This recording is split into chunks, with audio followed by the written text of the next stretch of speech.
But do you think this is saber rattling on the part of Serbia, or do you think they really have the guts to take things a step further? Could there be an actual war? Do you think it's really possible? Listen, before Banjska, before the September 24th attack, when a large-scale armament entered Kosovo, also vehicles, armored vehicles, and a lot more than 30, as reported in the media, paramilitaries, trained paramilitaries, uniformed, entered Kosovo, while the border between Kosovo and Serbia is being overseen from KFOR troops. When we've seen all that happening while KFOR was there, we still have to give it a second thought. Yeah. Before, we were still, this is very NATO appeasing when we know that NATO is there, and we know NATO is the greatest military alliance in the human history, and it is calming. We know that NATO is there, and whoever enters into or aims to enter into a full-scale war, it will face NATO. But Banjska has proved the opposite, unfortunately. Yes. Now I'm not in an institutional position, and I'm more flexible to say this. But this was very alarming. Yes. It's positive to see that the KFOR has increased its troops, specifically the British, throughout the border with Serbia, and they're overseeing it more intensively. But not punishing Serbia for what they did, not holding Serbia accountable, not just in dialogue, because in dialogue as well, it's not being held accountable at all, but not being held accountable in larger geopolitical contexts as well, will only encourage Serbia to continue with the same, and not just with Kosovo, but also with the other neighboring countries it has continuously done. So this is counterproductive what's happening, and I hope that maybe behind closed doors there are other discussions going on. But unfortunately, we're seeing that the West is waiting for Vucic's elections in December 17th, maybe after the elections, to come out with a statement on the investigations and with the facts that that Kosovo continuously presented on what happened on September 24th and who was behind. I actually pressed this point. I was thinking the other day, I haven't heard anyone talking about the terrorist attack in the north of Kosovo for a while. It all seems to have gone rather quiet because, after it happened, there was a lot of talk about it, and the EU made lots of statements, and it demanded this and that. And in an interview with Viola von Krammen, she told me that the EU had prepared a package of measures against Serbia, and this was great.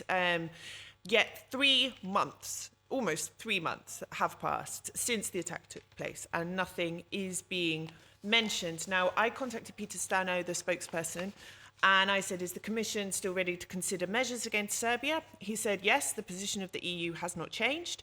The possibility of measures is still there if member states see that Serbia has not delivered on de-escalation and has not cooperated on the clarification of the attack in Banjska. I asked as well, does the Commission have any more clarity on what happened? It's been 3 months. He said the EU does not investigate the attack, it's the Kosovo authorities.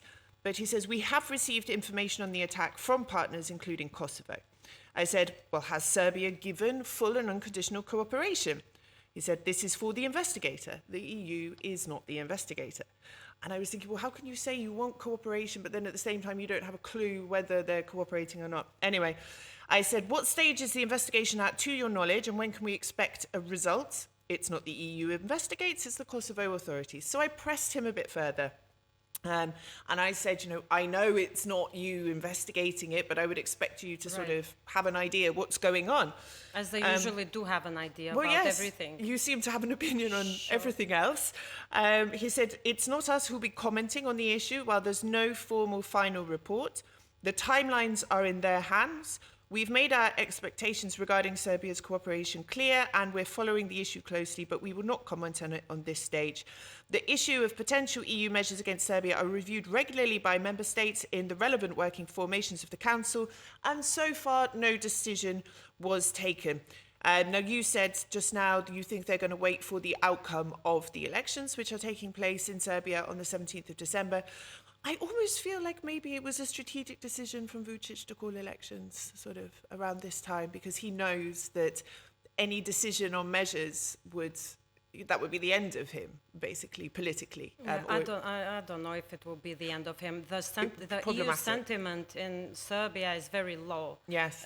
And also Vucic is not only practically but publicly as well working openly with Russia and China. Yes. So it's not that they're fully aligned with the EU perspective and with the EU values and with the EU integration agenda as well. We've seen Vucic use these strategies to buy time to avoid a potential agreement with Kosovo. He does this with the previous government. He did this with the previous government. So within 3 years, we have 6 months in the previous elections when Vucic went through. It took him 6 months to form the government. Now I believe we will have another 6 months. So up until April next year, maybe when he will have an official government as well, formation. So he's using this strategy to buy time, to avoid an agreement as well. So next year we'll also see the US go into an electoral cycle. So it will be more and more elections as well, the EU. So it will be more and more difficult and more complex for a prospective end to the dialogue, unfortunately. And it's always the region that suffers. Suffers and copes with now, the consequences. It seems the EU is trying to... It doesn't want to comment on this situation anymore. It's old news, for whatever reasons, as we've just discussed. But my questions are, to your knowledge, how far is the investigation? What stage is the investigation at? The EU Stano mentioned a final report. How long can we expect this? Do you have any information on this? Actually, I don't have an official information. I'm out of institutions and out of political parties right now. But what I've seen, and with contacts with people and diplomats as well, I know that there is a final investigation report, and it has been delivered.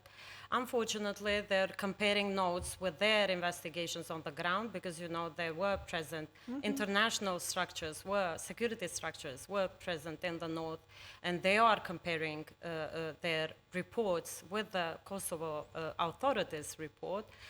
But I do strongly believe, that they are waiting the timeline of Serbian elections, not to endanger the dialogue as well, and also to, unfortunately and paradoxically or ironically, however we want to call it, help Vucic get over with these elections and wait for his false promises, as always, to deliver after the elections. But I think there will be misled as well, and they will be disappointed as always, because Vucic will continue with the same line of strategy and also, orientation. every day that is wasted in dealing with the outcome of this report, possible measures, dealing with the situation, every day is another day that Kosovo is at risk, that security, that safety in the region is at risk. It's bizarre that they seem to think that is not as important as keeping Serbia happy.